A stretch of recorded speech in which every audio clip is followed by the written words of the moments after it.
Apakah maksimal dengan buku KIA yang ada yang terbaru di tahun 2020?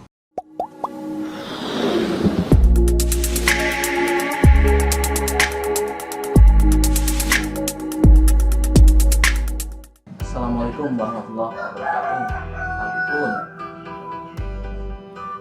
Hai Sobat Gizi. Dengan saya Adik Utama di channel gua Gizi Tama. Kali ini gua akan membahas tentang buku KIA. Buku KIA. Kenapa gua bahas buku KIA? Karena buku KIA itu manfaatnya luar biasa buat ibu hamil dan ibu-ibu yang mempunyai balita. Isi di dalam buku KIA ini banyak sekali manfaat. Kali ini gua akan ngebahas buku KIA lebih detail dalam sesi ngebis, ngebongkar hadis.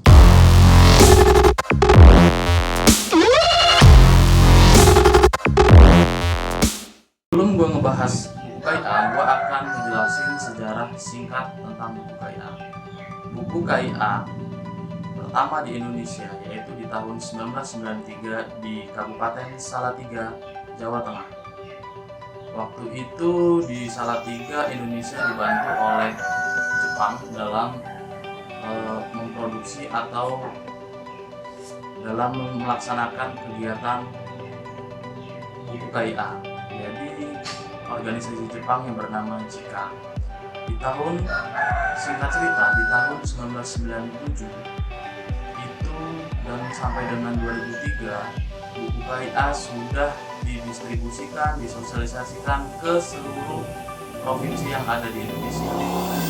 Provinsi Lampung mulai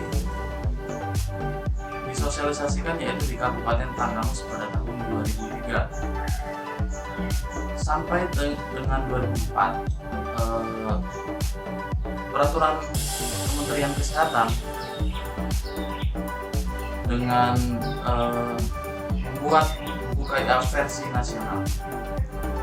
Di tahun 2009 buku KIA terbit versi yang pertama atau revisi yang pertama.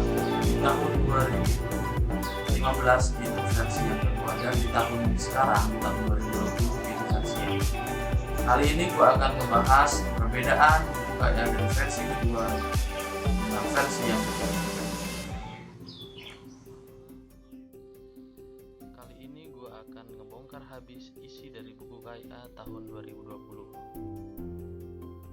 Karena isinya sangat detail dan ada banyak tambahan, makanya di sini gue ingin memberi sebuah judul yang menarik, yaitu buku KIA 2020 sempurna dengan tanda tanya.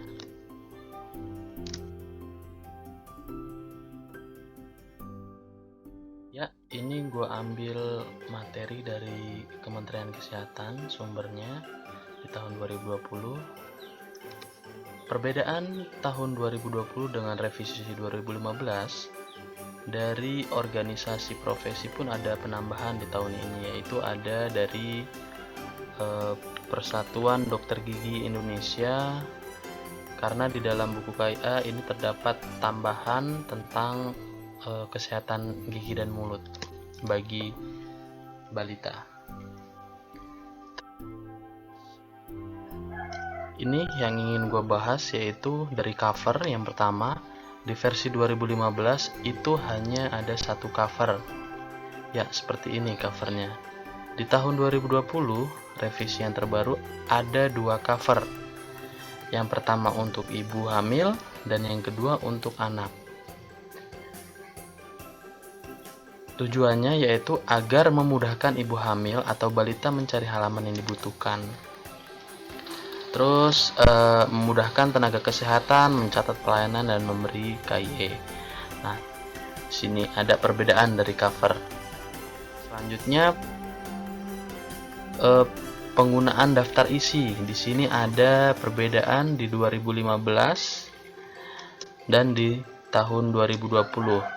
Daftar isinya perbedaannya yang pertama dilihat dari cover ya. Sekilas kita lihat covernya berbeda, yang lama warnanya ungu, yang terbaru warnanya hijau. Terus di sini ada petunjuk penggunaan informasi, ada untuk ibu atau keluarga, kadar, guru PAUD dan tenaga kesehatan. Di sini ada tambahan, ada petunjuk penggunaannya. Terus ibu hamil. Ya, identitas kita lihat dari 2015 ke 2020 perbedaannya yang pertama ada foto, tempat untuk menempel foto ibu. Ya, kegunaannya memang sih di sini penting karena untuk di buku KIA sebelumnya itu kita kurang paham untuk mengidentifikasi ibu untuk ibu hamil. Yang di tahun 2020 kita ada foto, jadi kita lebih paham ibu hamil yang kekurangan energi kronis itu yang orangnya ini loh gitu. Jadi kita untuk memudahkan untuk mengingat. Terus di sini juga ada diisi nama ibunya, maksudnya nama ibu hamilnya, dan di sini nama suaminya atau keluarga. Terus di sini ada daftar isi kolom untuk JKN, jam persal, jam kesda atau umum. Jadi pembiayaannya dari mana? Jadi harus disiapkan sejak dini. Terus di sini juga ada kolom-kolomnya. Itu yang pertama perbedaannya yang tadi yang ada fotonya. Sorry, saya tambahkan. Jadi di sini ada ketentuannya bahwasanya diisi tenaga kesehatan, diisi parafnya sesuai jenis pelayanan. Jadi setelah di kolom di sini ada pemeriksaan ibu hamil, di kolom sini ada paraf. Jadi tenaga kesehatan harus mengisi parafnya.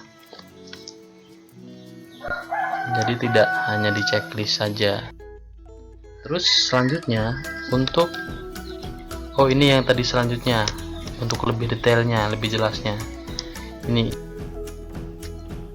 Nah, untuk ibu nifas pun di tahun 2020 ini untuk buku KIA ada penambahan kunjungan ibu nifas. Kalau awalnya hanya sampai 28 hari, maksudnya sebelumnya, sekarang ada KF4 yaitu sampai dengan 42 hari. Di sini di buku KIA pun sudah disiapkan.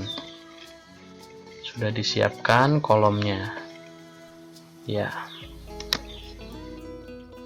Nah, selanjutnya untuk pengawasan minum tablet tambah darah atau kontak kontrol minum tablet tambah darah pada ibu hamil. Memang evaluasi untuk pencatatan pemantauan minum tablet tambah darah di tahun 2015 memang tidak ada. Jadi tidak ada nih tahun 2015 bukunya untuk pencatatan pemantauan pengawasan minum tablet tambah darah. Di tahun 2020 ini ada dari bulan pertama kehamilan sampai bulan yang ke-9. Ini kotaknya berjumlah 30. Jadi bisa diisi misalkan pada bulan pertama sudah minum tablet tambah darah hari pertama. Jadi untuk checklistnya ini sudah disediakan oleh tim penyusun untuk revisi yang 2020. Untuk amanat persalinan ini juga ada perbedaan di tahun 2015 dengan 2020. Jadi ada 4 penambahan untuk calon pendonor darah. Terus perbedaannya posisi tanda tangan. Yang ini posisi tanda tangannya seperti ini, yang lama seperti ini. Oke, ini yang terus untuk pelayanan dokter, pemeriksaan dokter trimester 1 dengan usia kehamilan kurang dari 12 minggu. Jadi ini untuk K1-nya atau pada kontak pertama atau dokter untuk kontak pertama. Jadi seperti ini, ada kolom tersendiri untuk pelayanan dokter di trimester 1. Kalau tahun 2015 atau buku yang versi lama itu tidak ada. Jadi di tahun yang revisi 2020 sudah disediakan untuk pelayanan dokter. Ya, seperti ini detailnya. Cukup bagus, cukup menarik.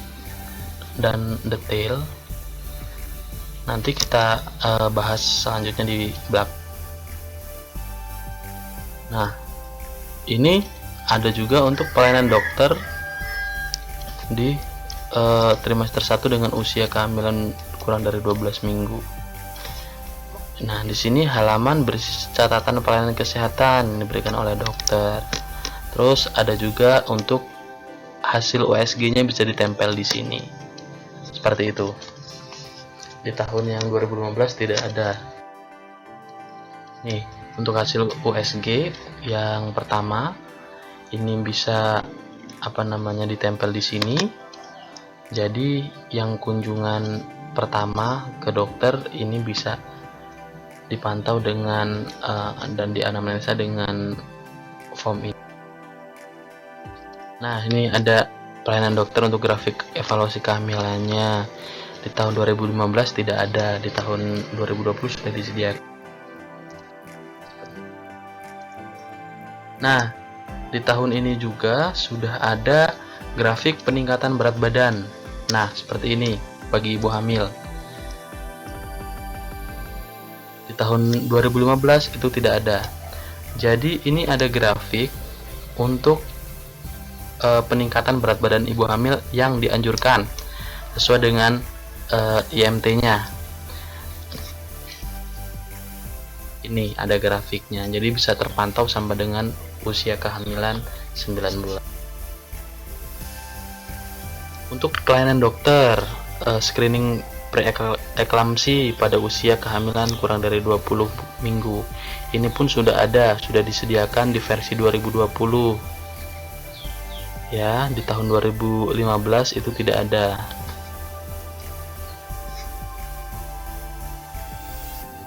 Terus untuk pelayanan dokter di trimester 3 ada di usia kehamilan 32 sampai 36 minggu. Jadi untuk di trimester awal itu diwajibkan untuk ibu hamil periksa ke dokter. Tadi sudah ada kolomnya, udah ada formnya. Di trimester ketiga pun ini ibu hamil diwajibkan juga untuk kunjungan ke dokter. Ini ada formnya juga, sudah disediakan untuk mengetahui kelainan atau posisi janin pada perut ibu. Ini. Nah, terus ada juga ringkasan pelayanan kesehatan untuk dokter spesialis. Di sini ada pencatatannya. Jadi dokter spesialis itu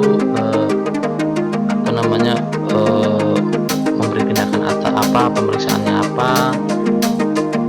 Ini ada untuk kolom di dokter spesialis. Di tahun 2015 tidak ada. Jadi penambahannya. Nah, ini ada ringkasan pelayanan persalinan. Jadi kalau ini tidak ada perbedaan sih, hanya warna aja yang mendapat perbedaan.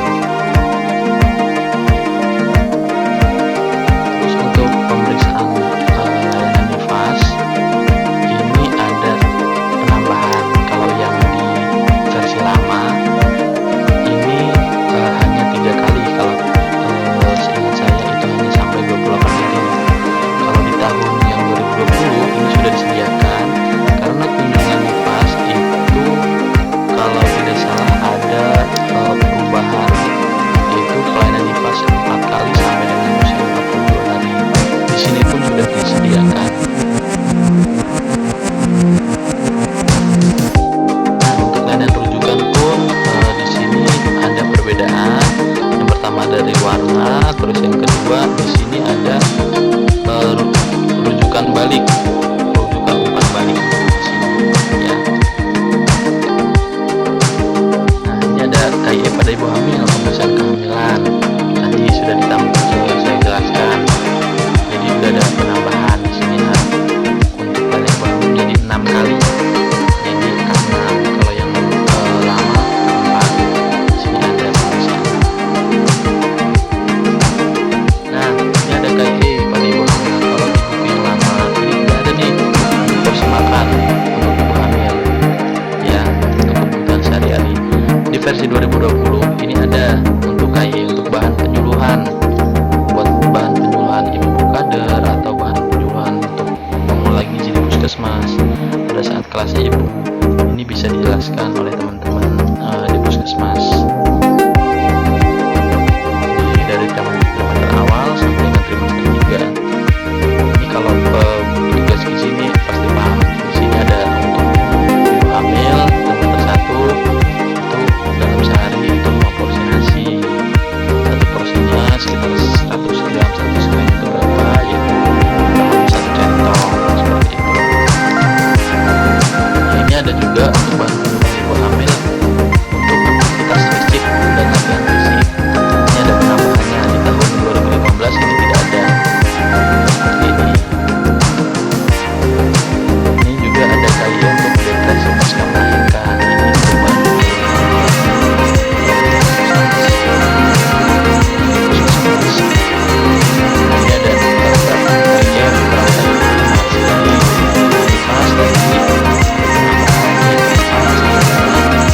ada di sini untuk ininya, untuk bahan penyuluhan.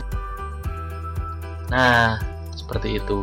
Itu adalah yang ibu hamil. Terus ada tambahan juga di versi 2020. Ini ada catatan di sini. Kalau di yang lama tidak ada. Catatan ini itu berfungsi untuk catatan berupa kesan atau pesan atau harapan yang dituliskan kepada orang tua agar kepada anaknya sebagai tanda kasih sayang dari orang tua.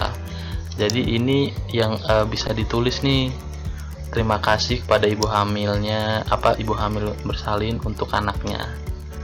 Di sini juga ada bahan untuk KIE-nya nih. 2 tahun pertama adalah masa perkembangan otak atau 1000 hari pertama kehidupan optimalnya di sini.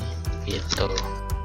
Ya, itu tadi yang ibu hamil. Sekarang kita ke yang balita. Jadi yang tadi untuk 2020 ada 2 cover. Covernya itu terbalik, ibu hamil yang di depan, balita yang di belakang. Namun bisa juga yang balita itu menghadapnya ke depan. Jadi saling terbalik gitu untuk covernya. Namun itu di catatan untuk mempermudah mencari riwayat atau pencatatannya bagi nakes atau bagi ibu balita atau ibu hamilnya. Nah, dari identitas nih di versi 2015 ini tidak ada foto ya yang pertama. Kalau yang di 2020 ini ada nih fotonya. Jadi foto bayi baru lahirnya bisa ditempelkan di sini. Terus di sini juga ada kolom penambahan jaminan kesehatan pakai BPJS atau terus FKTP yang terkait itu di mana. Terus ada juga penambahan kolom nomor register kohort untuk memperkuat PWS-nya. Jadi sudah tercantum di sini.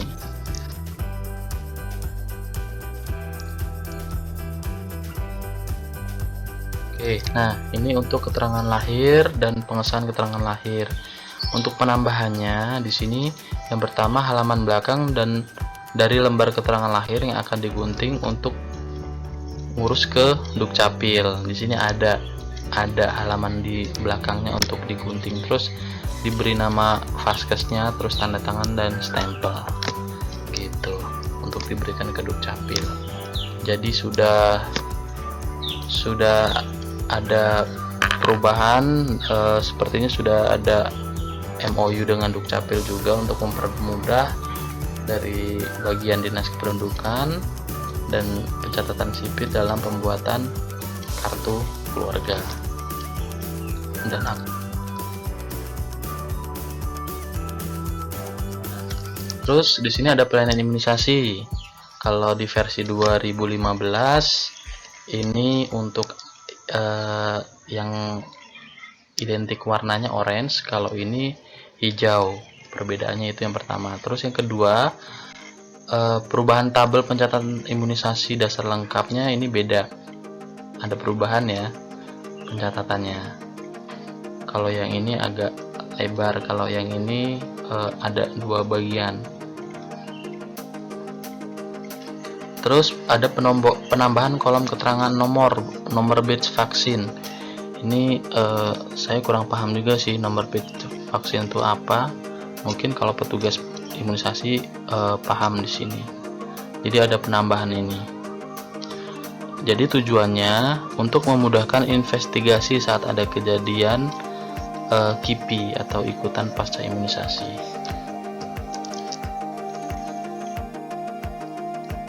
Nah, seperti ini. Ada nomor batch-nya.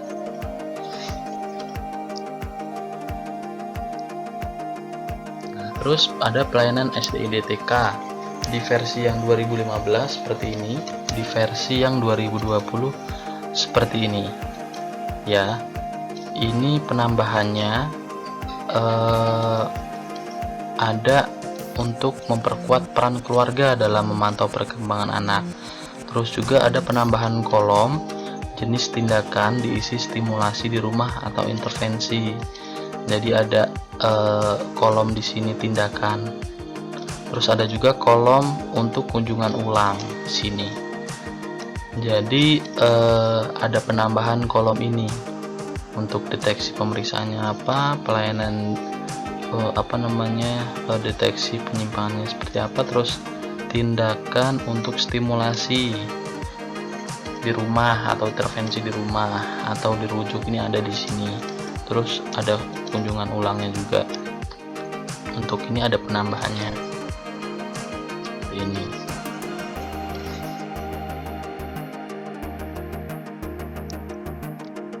Terus ada juga PMBA, vitamin A dan obat cacing. Di sini ada perubahan dari layoutnya. Yang pertama, layoutnya berbeda dari tahun sebelumnya. Terus ada pencatatan nasihatnya.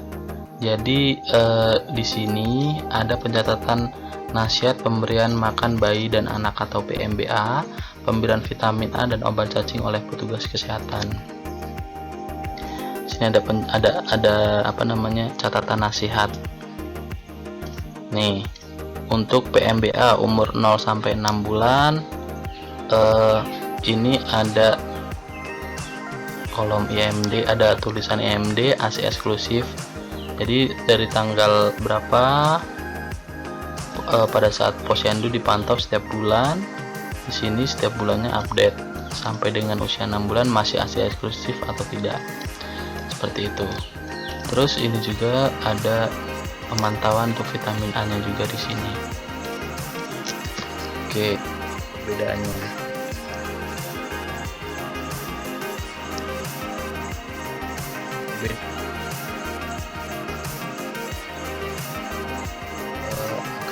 Dari lebih lanjut terkait ini, maksudnya apakah tidak mubazir karena udah ada pengisian yang di depan, terus kembali lagi di sini ada pengisian grafik untuk BBU-nya gitu.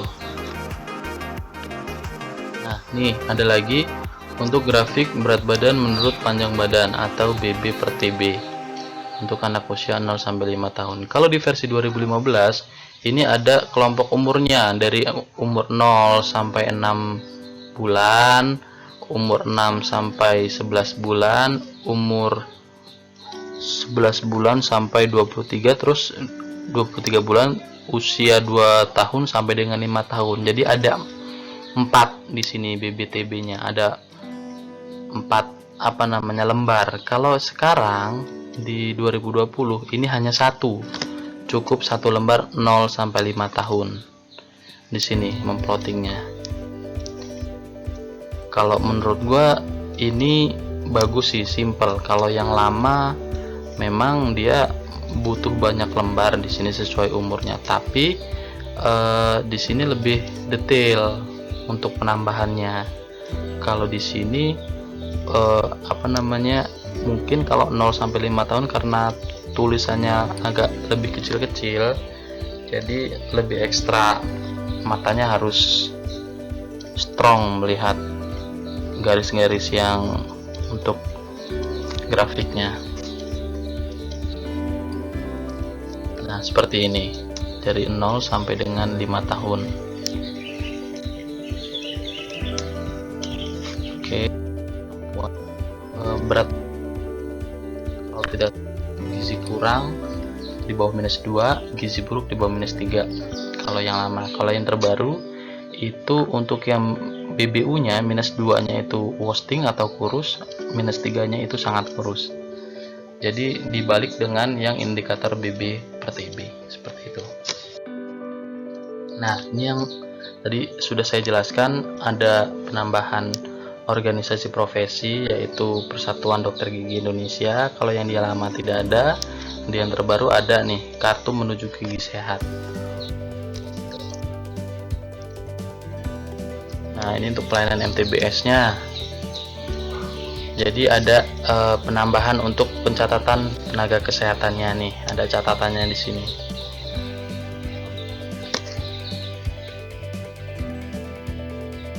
Terus ada juga untuk ringkasan pelayanan dokternya di sini. Jadi ada catatan tersendiri gini. Kalau yang lama hanya kolom-kolom seperti ini. Terus untuk kelas ibu balita, untuk versi 2015 dari perbedaannya, yang pertama dari background hijau hanya satu lembar seperti ini. Kalau yang ini ada kolom checklistnya nih, diberi tanda checklist bila sudah mendapat informasi dari petugas kesehatan atau kader. Jadi bisa di checklist di sini. Misalkan untuk kelompok usia 0 sampai 1 tahun di modul 1 pemberian ASI sudah dilakukan oleh petugas, jadi bisa di checklist seperti ini. Nah, ini ada versi 2020 untuk pola asuh.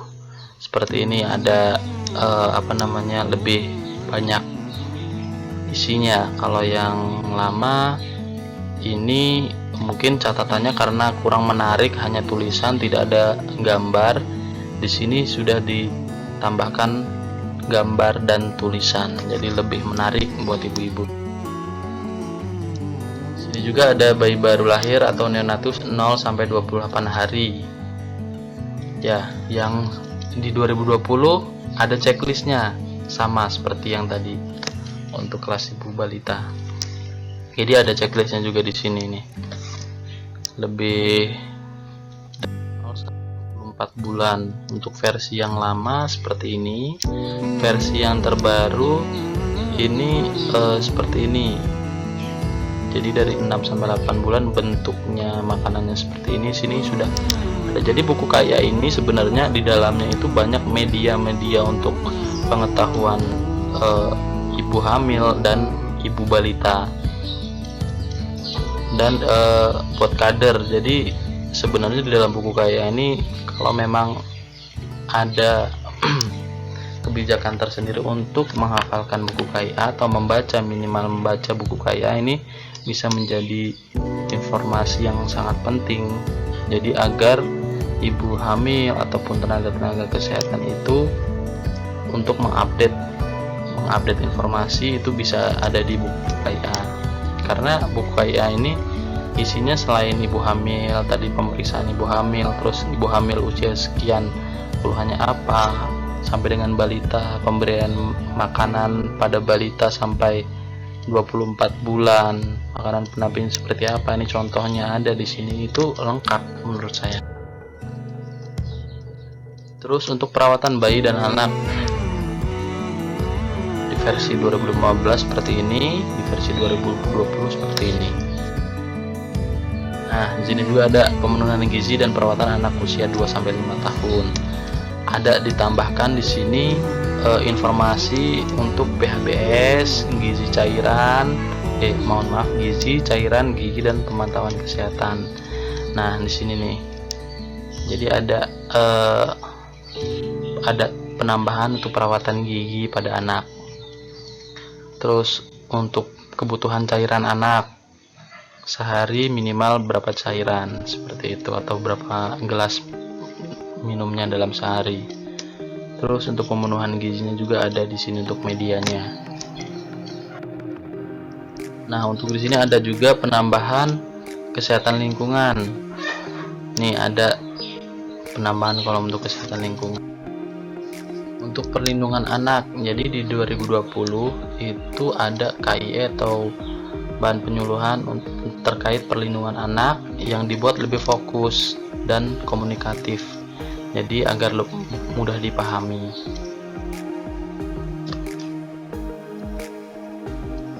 Ini juga ada kolom khusus anak disabilitas untuk versi yang 2020. Ini untuk informasi misalkan terkait organisasi masyarakat anak disabilitas, ini ada di sini. Kalau misalkan kerabat atau keluarga yang anak disabilitas, ini ada forum-forumnya, jadi bisa dikontak atau bisa dibantu dari sini. Nah, di sini juga ada untuk KIE perawatan anak sakit. Lebih ini detail. Nah, ini juga ada penambahan di versi 2020 lagi-lagi untuk catatan atau apresiasi kepada ayah, ibu, pengasuh yang telah memenuhi hak anak. Jadi terima kasih ini untuk orang tua si anak atau balita tersebut. Nah, terus untuk berkesinambungan pemantauan usia sekolah dengan buku raport kesehatanku. Sudah kita lihat perbedaan dari buku KIA versi revisi kedua tahun 2015 dengan revisi tahun 2020. Banyak sekali perbedaan yang mana di tahun 2020 ini melengkapi kekurangan-kekurangan yang ada di tahun 2015. Namun dengan melengkapi kekurangan-kekurangan di tahun 2015, banyak sekali tambahan-tambahan yang di tahun 2015 tidak ada, ataupun revisi-revisi yang di tahun 2015 ada diperbaiki dengan lebih detail. Namun kendalanya yang ada di lapangan kali ini, untuk tenaga-tenaga kesehatan yang ada di lapangan atau kader yang ada di lapangan, apakah maksimal dengan buku KIA yang terbaru di tahun 2020? Karena di tahun 2015 saja banyak sekali buku KIA yang tidak terisi dengan maksimal ataupun tersosialisasi dengan maksimal. Akankah di tahun 2020 ini buku revisi yang ketiga ini sama atau bahkan lebih banyak yang tidak terisi secara maksimal? Hanya teman-teman yang bisa menjawab. Oke, baiklah. Terima kasih buat Sobat Gizi semua. Saya Heri. Wassalamualaikum warahmatullahi wabarakatuh.